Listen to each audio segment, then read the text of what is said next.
Good morning, everybody. Thank you for joining us today for the RBD of Canada and Alchemy Communications webinar, Top 5 Things Your Website Must Have to Increase Sales and Inquiries. Joining me today is Drew Sherbin from Alchemy Communications. He's the Director of Strategy and Communications and with a strong background in external communications, storytelling, media relations and crisis communications. This webinar is being recorded and we will send you a copy of the recording. Without further ado, please welcome our speaker, Drew Sherbin.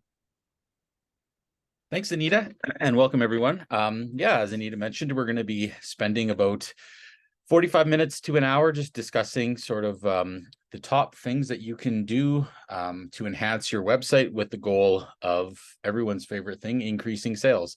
So some of these things some people may already be doing, so this might be kind of old news, but it's good just to do a refresher and just share the information for some people that maybe haven't explored some of these things. So without further ado, we're just going to get going here.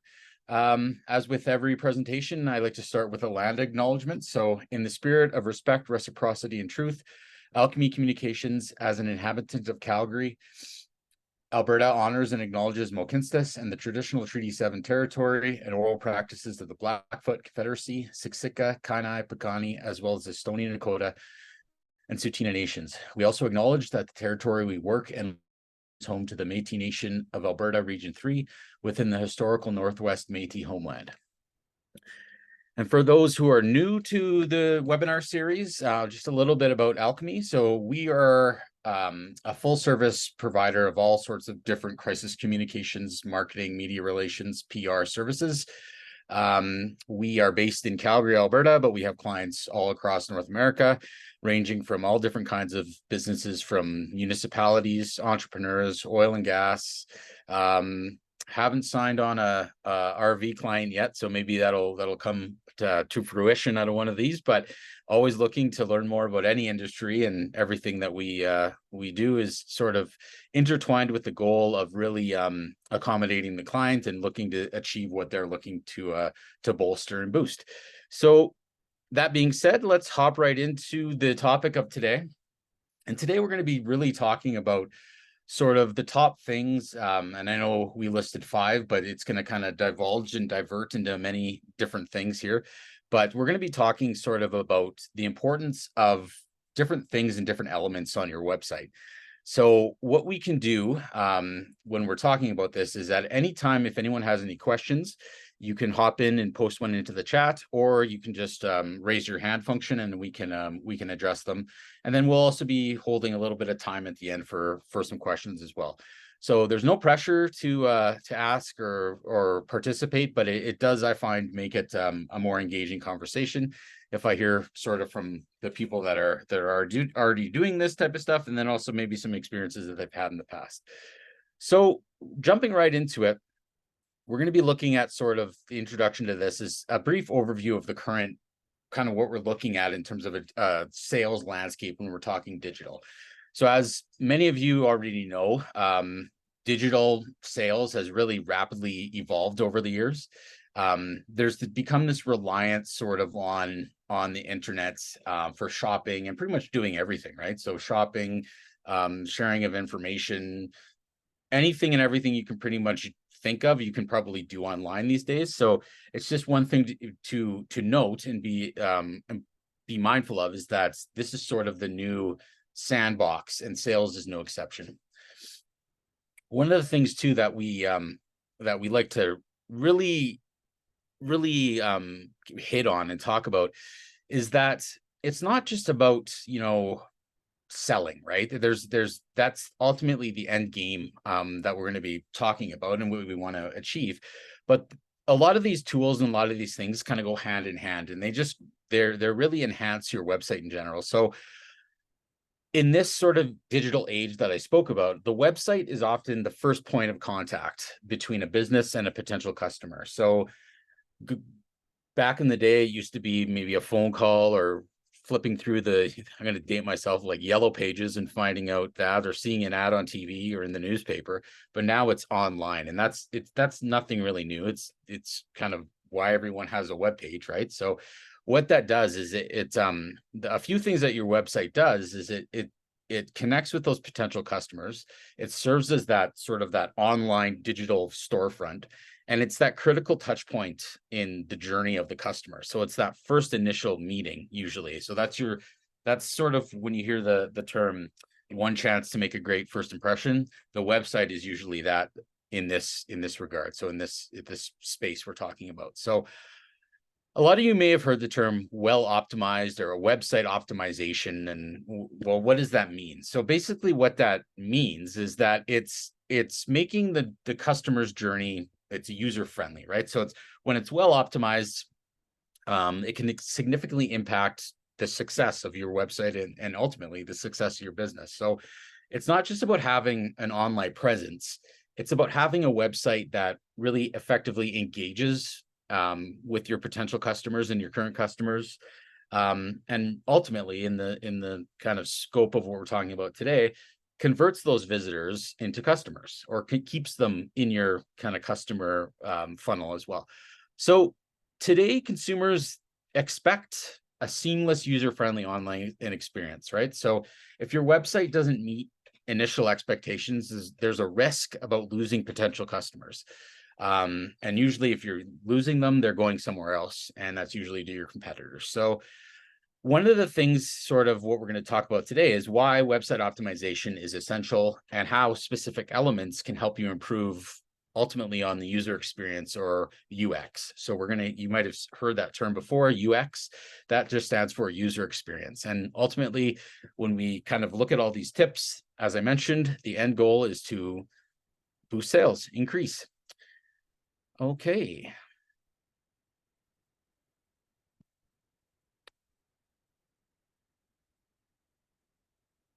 So as I mentioned before, user experience is probably one of those, the most important, if not the most important first step in the first impression, right? So as you can imagine, if we've all visited websites that maybe are you log on and it doesn't work. So that's initial, or it's very hard to navigate, or the information you're looking for it takes time to find, or if you're on a mobile device, it's harder to navigate that way too.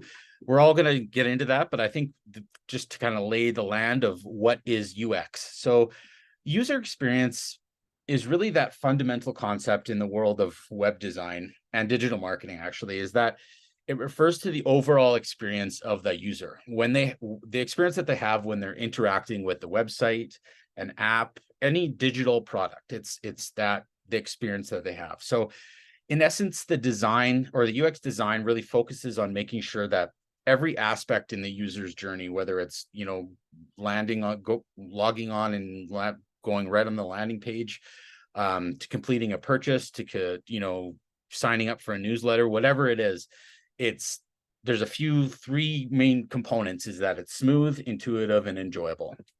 So those are, if you're taking notes or if you're writing anything down, those are the main 3 points sort of that you always want to kind of refer back to. So is the journey of the user, is it smooth? Can they navigate?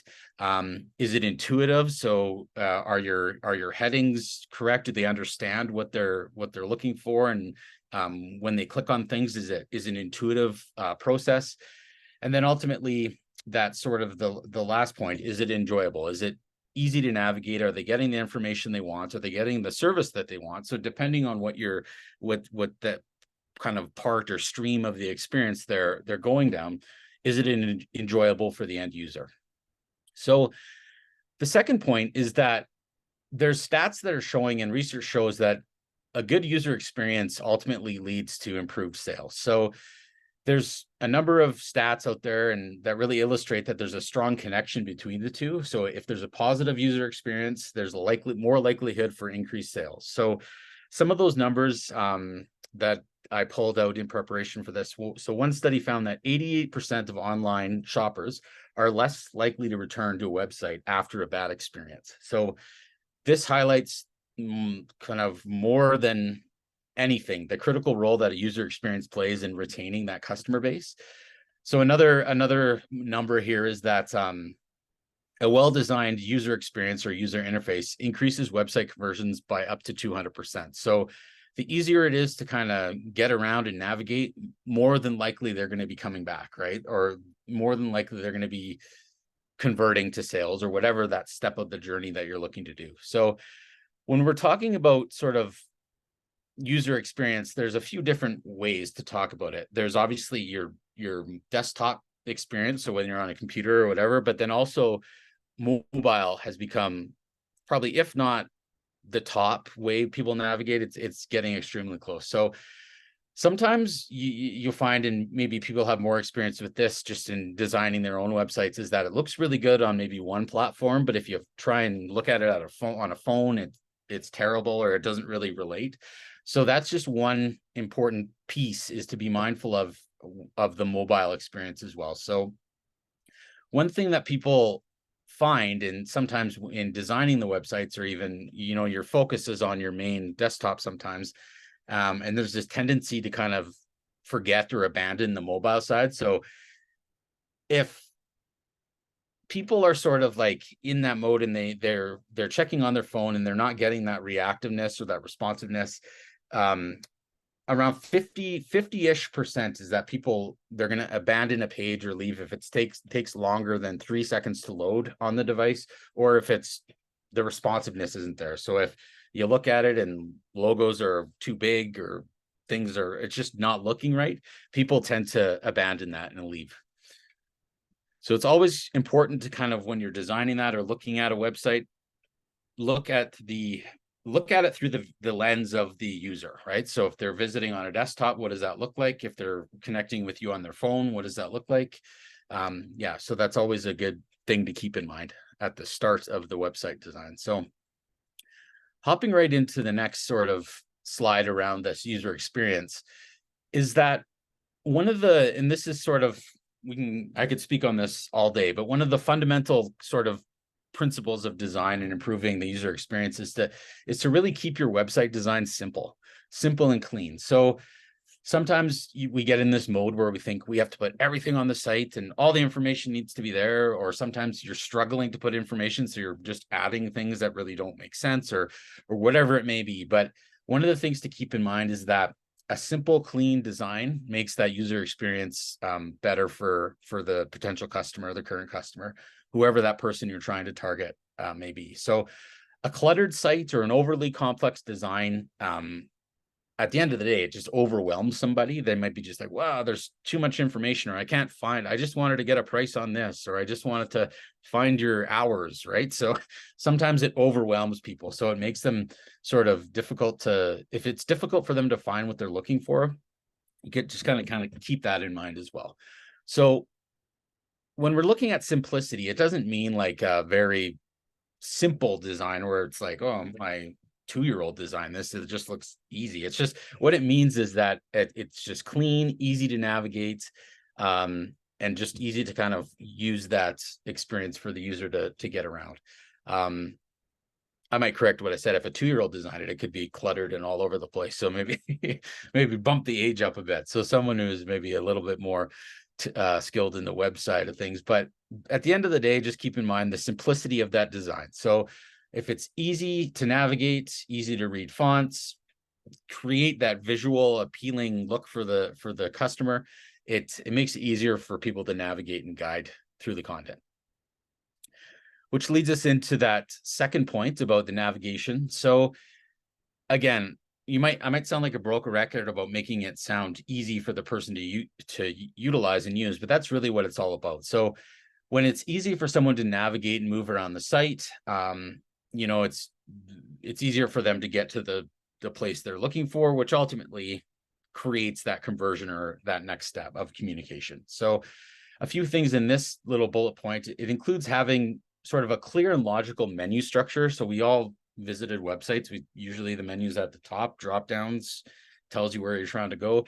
So if that's sort of your first step that you want to kind of look at, is that easy to navigate? If it's cumbersome and there's like drop down upon drop down upon drop down, then maybe you might want to revisit and see if there's things that you could combine to make the experience easier. I'd suggest doing that as well. So a good navigation system, it should be consistent too across the website. So if it's easily accessible, if there's links to, you know, the important sections that you've researched and feel that your customers need to know, it's really about minimizing those number of clicks that it takes for the user to reach their desired destination. So if we're talking about sales or, you know, product information, or in one of my last webinars, we talked about maybe support videos or training videos or signing up for newsletters. Those should all be within 1 or 2 clicks away, right? So if you bury something where they got to click 5 times into something, and then you're wondering, how come nobody's visiting our sales page or the sign up for the newsletter, that might be why, right? So it's really about minimizing those number of clicks that people take to get to the desired destination, and ultimately where you want them to go. The third point here is the loading speed. So website, this might be, I'm not going to spend too much time on this because it's a bit of a technical aspect, but it's always critical to have a strong and fast loading speed. So slow loading pages really frustrate users. So, which ultimately, if there's frustration, as I mentioned before, it leads to that bounce rate. They leave. They're just not going to hang around, right? So a few things that can really impact that is, and like I said, I'm not going to spend too much time on it, but if you have a lot of images on your page, you just need to make sure that the size of the files are optimized.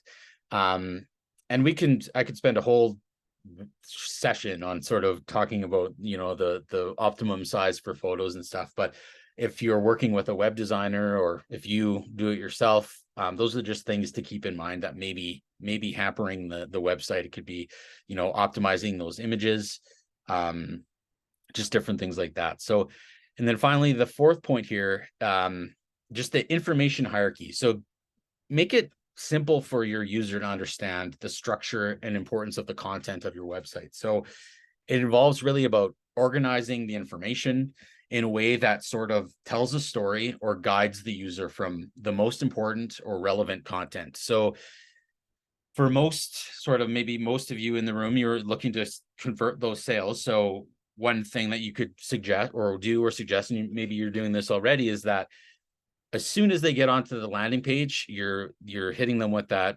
sales button. Like, it's right there, right? So if they're looking at or more information, they can click that, and then that kind of creates the first step in the journey. So they're not getting lost and trying to navigate through different things. So it really depends on planning and looking what you want to use your website as a tool for. So on the flip side of that, let's say you're in the middle of maybe you're in a fundraising campaign, or you want people to donate, or you're within some sort of thing that maybe is different than sales, then put that the front and center, right? And just divert and change the roadmap of where they want to go.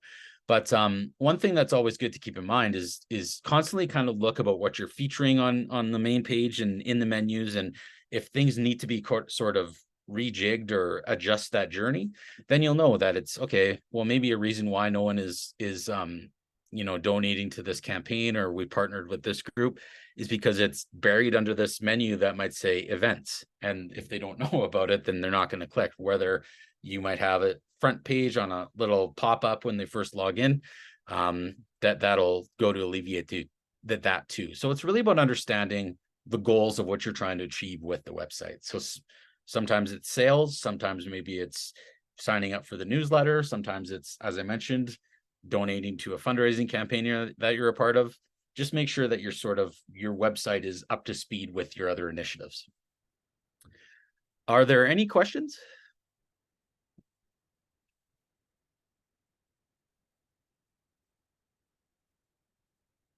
Nope. Okay, so we're just going to move on to one of the top things, then one of the things that it's really crucial about a website. So yeah, a website is your storefront, and you usually have your contact info about your inventory and your products and how to, you know, connect and learn more. But it's also about bringing in elements of valuable, relevant information, right, for the user. So if you're not including some of that, maybe they'll log on and they see, I don't have what I'm looking for, I'm going to leave. Or I noticed that this website had it, they don't. So one of the points is we're going to kind of talk about content marketing and what does that mean to include on the website. So that's one of the most important things to include, is that really include information that is relevant, valuable, and it's consistent. So when you do those few of those things, what you're doing is that you're providing information to the website user, the potential customer, the current customer, and you're giving them resources that really address their needs. So again, it's about understanding the journey of the customer. So if we're focused on sales, what does a potential consumer, someone looking to get into maybe the RV market, what do they want? What's one of the first things that they want to know about, right? So it's putting those at the front and center on the website. So, and kind of guiding them through. So if your sort of goal or your best practice is, we just want them to call us or send an email and we'll get back to them, then make that contact information form visible right up the front, right? So, or if it's more about, you can provide all that information on your website, then you can add it in there as well. So it's about making that journey easier for the person to understand. So when we're talking about content marketing, it can take various forms. So a lot of these things that we can do and put on the website ultimately go to enhancing the user experience. So you often see that there's websites, and I spoke about it a bit in one of my last presentations, was, blog posts, articles, videos, engaging content. Some users maybe podcasts, if that's your thing, you have a compelling kind of story to tell, you can do it that way too. But it's really about, what it does is it gives the businesses, and what it gives the dealers is that it's a chance to connect to their audience in a more meaningful way, rather than just saying, click here or contact our sales team. At the end of the day, in your content, when you're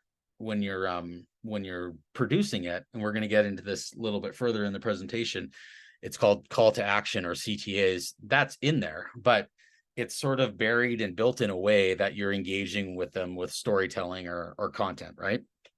So you're probably thinking, well, what does that mean for sales? Like, what does that do? So content is often described as the fuel that really powers digital marketing, or the website's the engine of it, right?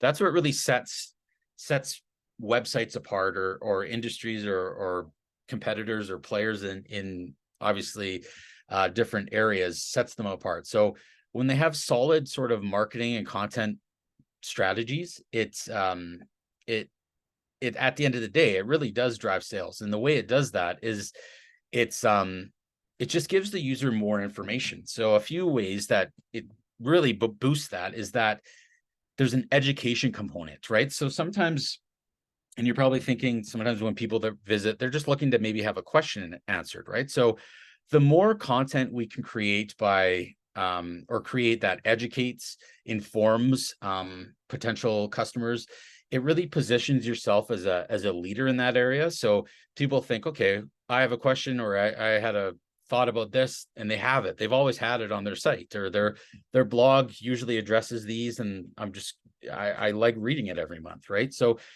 the way that you can do that, and if anyone was on one of my last ones where I kept talking about the word trust, when you build that trust, it makes them more likely to purchase from you in the future, right? So any way that you can do that and enhance that on your website by including things like, blogs, different types of content, it goes a long way. It's also a good way to build a relationship. So the content allows you to continue that conversation. It builds the relationship and nurtures the relationship, and it helps your audience, again, that trust word, gaining that trust over time. So if you're regularly providing the helpful content, the information,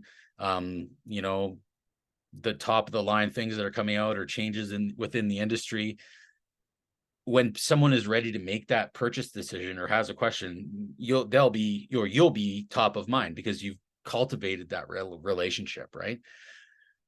And then also, just when we're talking sort of about the technical side, you may have heard the term like SEO, or search engine optimization, and maybe organic traffic. So what that means is that when people are hopping on Google and typing in a question is just where do you rank or where do you fall in that sort of hierarchy. So search engines, whether it's Google, whatever it is, they love fresh content, right? So when you're looking at putting in those optimum terms for SEO, if you're consistently publishing relevant content, it actually improves your website's search ranking. So if you're constantly updating your website with new information, maybe new product information, new information for the customer, whatever it may be, the Google or search engines, when they see that, they tend to rank them higher because they're more active, right? So what that does is it makes it easier for potential customers to find your site or your products or services or answer that question that you may have. So you're probably wondering, okay, that's great, but how do I do it? You're telling me to put these these blogs together, but what does that look like? So when we're looking at sort of crafting that effective content, and one thing that I always like to suggest is that, we all have stories to tell. You may think, well, I don't really have anything to share or whatever. But one thing I like to sort of tell all my clients or share when I'm doing webinars like this is that everyone or every business or every organization or dealership, they all have a story to tell. It's just, where is that story? So I almost use the term like you're mining for gold, right? So you're sort of, and it's mining for stories or mining for content. It's no different. So maybe there's someone on your team who's been there for, a long serving employee, and they're just a wealth of knowledge, and they just know anything and everything about whatever make model of RV you can imagine, going all the way back.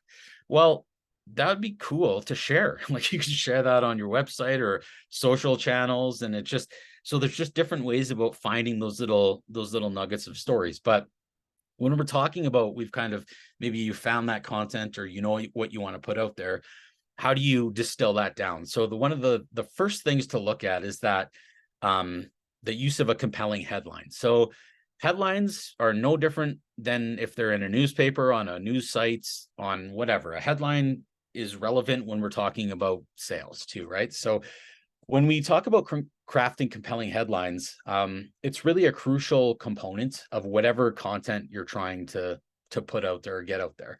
So the headline, sort of like the website, it's when you're visiting for the first time, it's the first thing your audience sees, right? So it plays a huge role in grabbing the attention and maybe enticing them to read further. So when we're talking about what goes into a compelling headline, it should be clear, concise, and intriguing. Those are, if you want to take 3 notes again about the headline aspect. So clear, concise, and intriguing. So what it should do is communicate, mainly in this point, is the benefit of the content, right? What will the reader get out of it? So an example could be maybe for a blog post or whatever, it's like, learn 5 tips you want to learn about winterizing, right? Or something like that that's engaging, right? So when we're talking about the headlines, when there's a well-crafted headline, it significantly increases the click-throughs, right, on your website.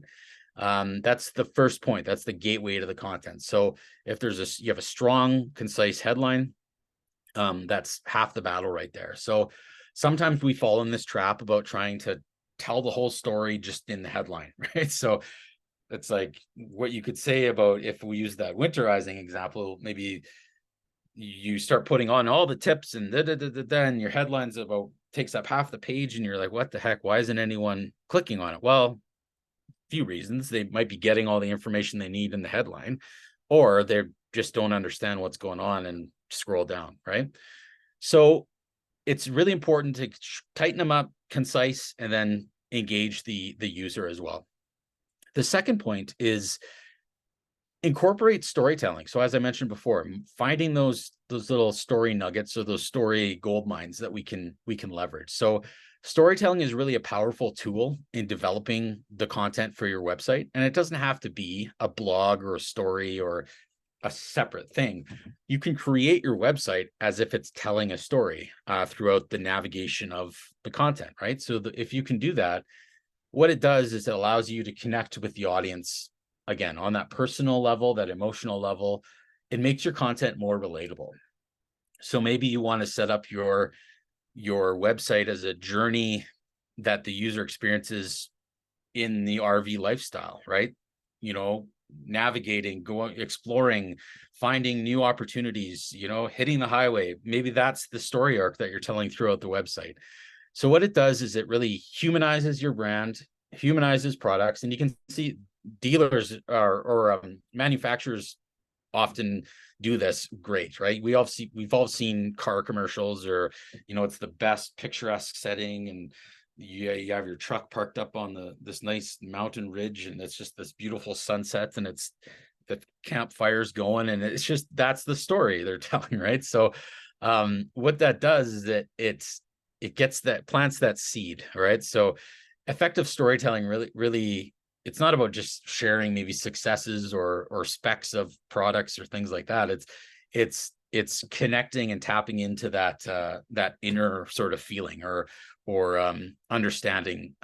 Another way is that, you know, maybe there's challenges with certain things. So if you're connecting with if you're being empathetic and you're keying onto the challenges maybe of the consumer, and you know, and maybe in uncertain economic times, maybe you're connecting with that. So maybe something is like, we're always willing to work with, we can figure out solutions whether it comes to maybe financing or options or whatever it may be.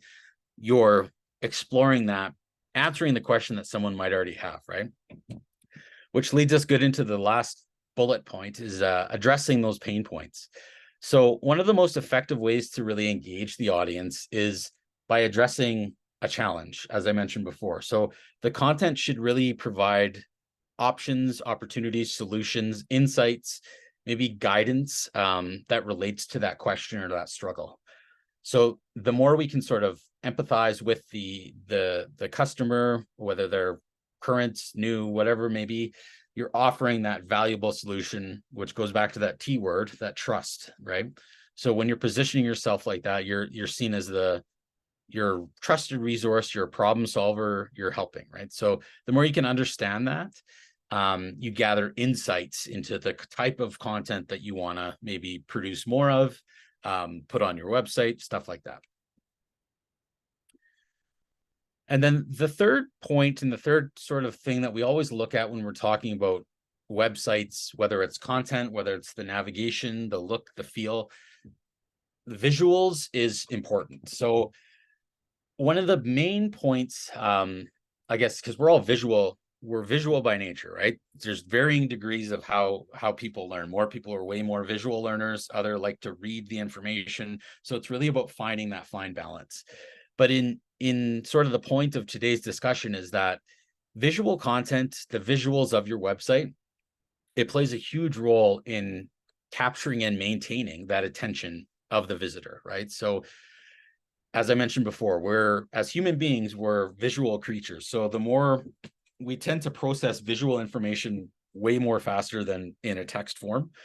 So the more you can sort of take that into consideration when you're creating your website, the better, right? So visuals can not only help to do that, but they make your website, it looks better, right? It's more engaging, it's more appealing, and it's more memorable. We can all think back to maybe when sort of the internet was in its infancy and we saw all these websites that looked god awful. They usually had like a spinning little animation, and it was just full of text, right? At the time, that was good. There was a few things. That was the limitations of the technology at the time. And that's what people were wanting, was more information. That hasn't changed. People still want info. It's just in a different way of how people are consuming. So the way you can do that through visuals is engage the customer, the visitor. When you're doing that, you create that, as I mentioned before, that emotional connection with the audience. So back to those truck commercials, those car commercials, the visual impact, right, of seeing things like that, if they're visually appealing, you're creating that bond, you're building that trust again, you're making them want to explore or engage or take that next step down the journey. So you can imagine if you had like maybe a photo that wasn't showing maybe a vehicle or an RV in the best light and it just didn't look good, but that's the only photo you had, like, so let's just throw it up there. That can actually hinder the the website as well. So it's always good to kind of take sort of note of what visuals you need, and then maybe if you needed to invest in those, like to get professional photos or maybe different types of photos, there's a lot that you can do on even phones these days. The cameras are unbelievable, so it's just about finding those pictures and kind of get visually appealing images to incorporate into your website. So the second point here, and the last point on this slide, is that there's different types of visuals. I mentioned photos, but there's things you can do. You know, video content is a huge one. Many of you have maybe seen different websites across different industries that a video pops up and plays right away, or there's a video sort of going in the background, things like that. You can incorporate video in a number of different ways. That you could do through infographics. So maybe if there's something that, you know, it's easier to visually explain, you could put it in an infographic that sort of leads the consumer or the customer down that journey, rather than just a bunch of text explaining the same thing. So when we're talking about images, when they're high quality, it enhances your website's look, engagement, which boosts the engagement, I should say. So when we're talking about sort of the other ways to, as I mentioned, those infographics with those videos, is that infographics are great, as I mentioned, about presenting complex data and stats. So rather than just throw up the numbers or a bunch of text, it's visually appealing for someone to see those, right? So maybe you see all those sometimes infographics with charts and bars, and if they're talking about a segment with people, they have little images of people that way. So that's one way to kind of decipher that info. And videos. So as I mentioned before, video is one of the most engaging ways to get that visual content across. They're great for product, you know, demos, or if you're sharing, you know, tips on different things. A video is a great way to do that. Another way with video that you can do testimonials, you can do I mentioned before, that storytelling aspect. You can engage, you could tell the story via video, show it. So it's a lot more engaging that way. So one thing we're seeing too, when we start sort of talking about social media, is that video content on sort of all of the platforms is a lot more engaging than just the text copy. So when we incorporate these different visual elements, one thing that I want to stress too is this: I'm not saying just throw up good looking pictures or put a video on and it's just gonna make it look great. It has to be strategic. So when, again, this kind of goes back to thinking about what you want your website visitor, the journey, what do you want them to do? So it's just really about taking all those elements and putting them into that strategy or plan to make your website more engaging, compelling, interactive. So it's about finding that right balance that works for you and your customer base. Maybe, you know, maybe you're in a area or region that people don't like video, or they want the text and that's all I want. It's about understanding your audience, right? I don't know if that's the norm, but it could be. So when we're talking about sort of that visuals and that the idea of high quality images, sometimes you're thinking, well, you know, we don't have the money to invest in this. I don't have a great camera. I don't want to pay for all these images. Why can't I do it myself? As I mentioned before, you could get away with it through the cell phone camera and stuff like that. But when we're looking at the high quality images, what that does is it's putting your best foot forward, right? As I mentioned before, that your first impression is usual visual. So if you have something that's less than visually appealing, it could actually hurt. So, and that goes all the way across the board. So even when you're talking about photos of the team or photos of, make sure they're all sort of consistent in terms of sizing. You're all they all look similar. They're all nice quality. What that does is it just shows that there's a bit of a professional element to that website as well. So it shows that when you're investing in that, it relates to the consumer and the customer as well. So there's a few things out there too, into the second point about resources and tools and things that you can really leverage, that don't necessarily have to come from you, or if you don't have a larger budget for professional photography, there's tools out there that can help you, right? So there's stock photo libraries. There's a lot of them. There's ones out there that are free, so they provide a wide range of high quality images that maybe you can use to enhance your website. So if you're thinking we need a really great shot of the mountains, or you don't have to, I mean, if you want to, it'd be good, hop out there and drive and take your own, but there's usually high quality images that and there's thousands of them that you can browse and get through that can help you enhance your content. There's graphic design tools out there. So I don't know, there might be varying skill levels of people who can use Photoshop and different Adobes, even Canva. If anyone's heard of that, it's an online platform that's really a design tool that you can explore. So it's really about, one thing that we're seeing is that it's becoming a lot easier for people with maybe lower budgets or lower in terms of design skill to engage and get into that side of things through those tools like Canva, Photoshop, stuff like that. So they're out there. My contact information is going to be at the end. You can fire me an email if you want to learn more about some of the tools that I've used, or I would suggest you can do that too.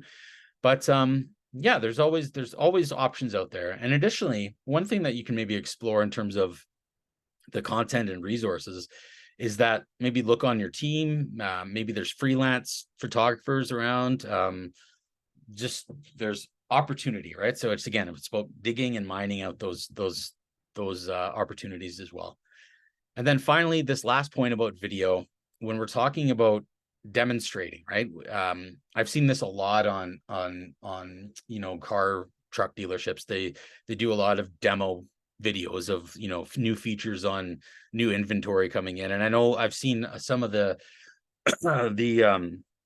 dealers amongst when I was doing some research, some RV dealers do that as well. So it's a great way to visually show your products and tell people sort of that visual experience of what they can expect.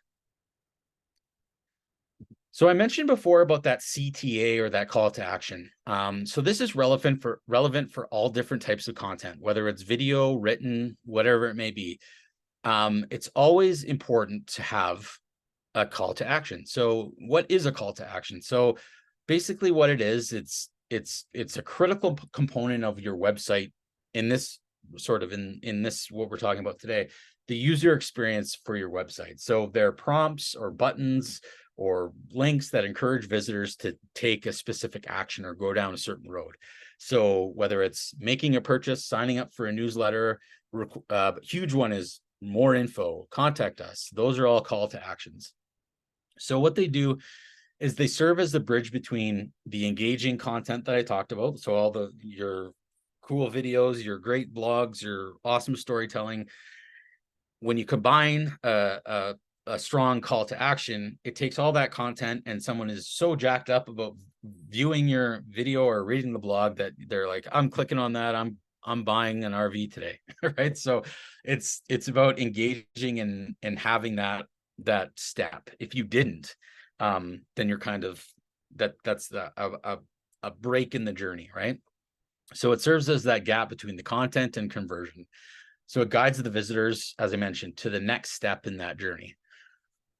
So the importance of a call to action, and as I mentioned, we kind of talked about it a bit before, in the sales sort of sphere and conversion, is that your call to actions are often that make or break point in converting that website visitor into a customer. So if you don't have one, that's a missed opportunity. If they're poorly crafted, if someone doesn't understand that that's what they need to do to connect with you, that could be a missed opportunity. So a well-crafted call to action, it significantly impacts the sales and the lead generation efforts. So even things like learn more, contact us today, or find out more about this story, or whatever it may be, if it's a strong way to get people into that next step, it goes a long way in that conversion as well. So if you don't have clear, persuasive call to actions, visitors, they might leave. They might think, oh, I'm not supposed to do anything, or I need to just go somewhere else to contact them or whatever. When they do that, it could result in a missed opportunity, right?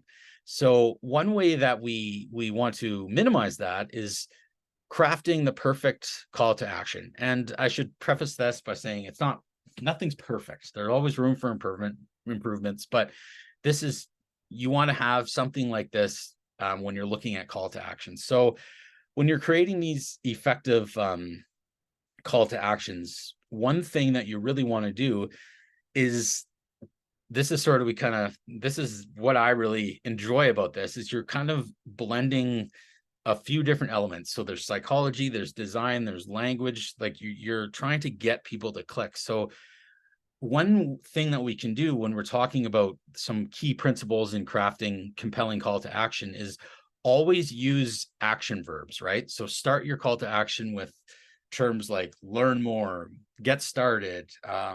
Another one that you might see a lot is buy now, especially for different products, right? So those verbs, what they do is they trigger your brain for prompt, immediate action. So if someone's like, yeah, I want to buy and buy now, boom, click it. If you had a call to action that said, interested in purchasing, well, learn your options. And if it's longer, it might be confusing, right? So just, again, back to that conciseness of the content as well. It's no exception for the call to action.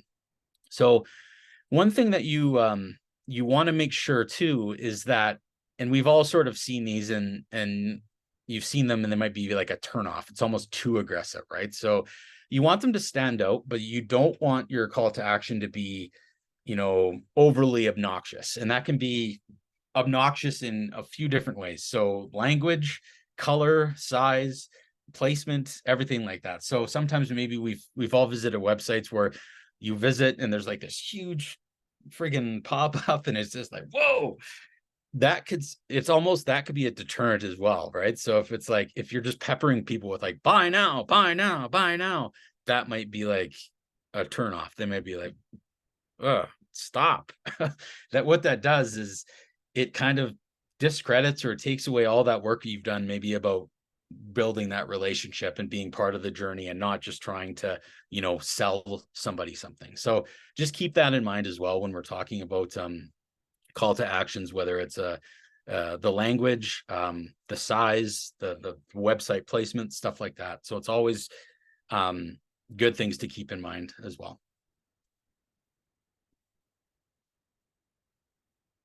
Okay, so we're going to hop into the questions, but I just want to summarize some of the key points that that we talked about today. So number one, first and foremost, is that a well-optimized website is really essential.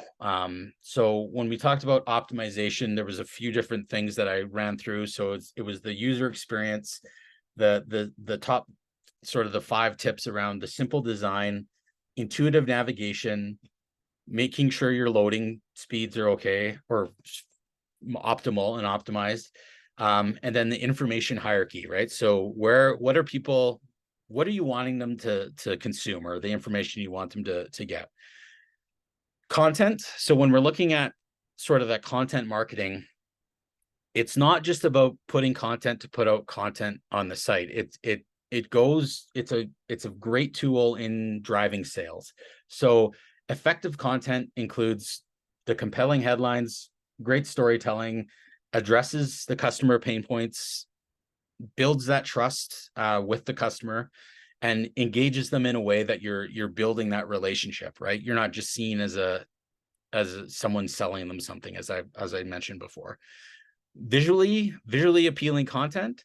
So visual enhancements that you can make to your website go a long way, but keep in mind, do some strategic research on what resonates with your customers, right? So the types of visuals, the images, the infographics, videos, if you're going to implement or use them, just be mindful that you're just not putting it up to put it up there because Drew from Alchemy said put up a video, right? So it's about understanding and strategizing around the process of what you want to engage and share with your customers. When we're talking about creating that high value content or those captivating visuals, high quality images are essential. So invest in professional photography if you haven't already. If it's not in the budget, there's tools out there that I mentioned that you can leverage and use. Utilize staff. Maybe there's someone who's an amateur photographer that loves to take photos you're looking for, right? Maybe there's things and ways you can do that. So use those tools and resources. And then utilize video for things that might be easier to explain visually than in a text heavy thing on your website, right? Those are important. I'm not saying replace everything with video, but maybe if there's something you can add to or a spec sheet that's visually appealing and telling people what they need to know, it goes a long way as well. And then finally, those effective call to actions that sort of supersede or intertwine within the entire website and the content, is that compelling call to actions go a long way in that conversion of the sales. So if you're using that language where you want people to act on right away, make them understand that that's what you want them to do. But as I mentioned, the caveat to that is don't make them too in your face or create something that's actually a turn off. So just be mindful of that as well.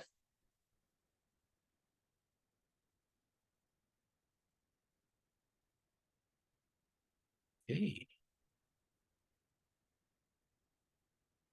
All right, so that is my summary. We have about 10 minutes left. I do want to leave room for questions if anyone has any, or we can dip out early. Anita, I know you sometimes pop on with some closing words, but maybe if anyone has any questions, we can do that as well. Yes. So perhaps while you're gathering your thoughts about the webinar, just first of all, I want to thank Drew for sharing some of the strategies to evaluate the current website and how you can improve your online storefront.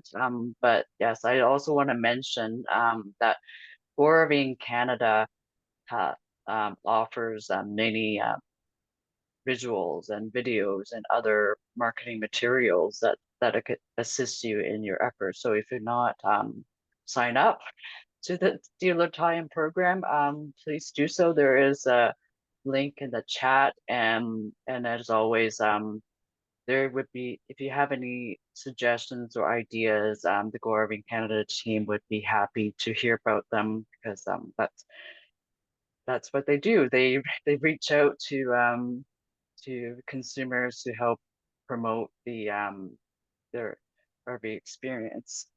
And also, I just wanted to mention that our next session will be on November 1st on why you need a crisis communication plan.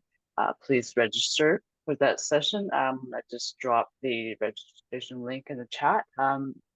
So what constitutes a crisis? Is your communication in crisis? And how do you communicate through crisis? So Drew will be sharing how to craft that plan in our upcoming session. So Sorry to interrupt, Anita. I can speak a little bit about on that one too, just because I'm going to be presenting it too. So okay.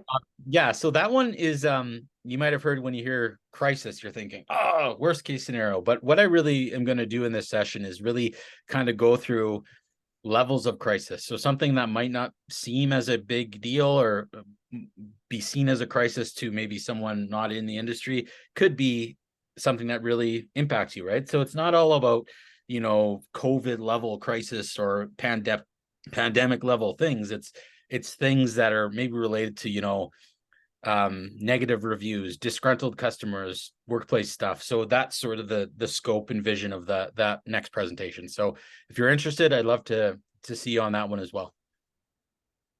But feel free to reach out to Drew if you wanted to take the conversation offline, and if you have any comments and suggestions for us at RVDA Canada, please reach out to me, and we'd love to hear about them. Again, thank you, Drew, and thank you everybody for attending today's session. Perfect.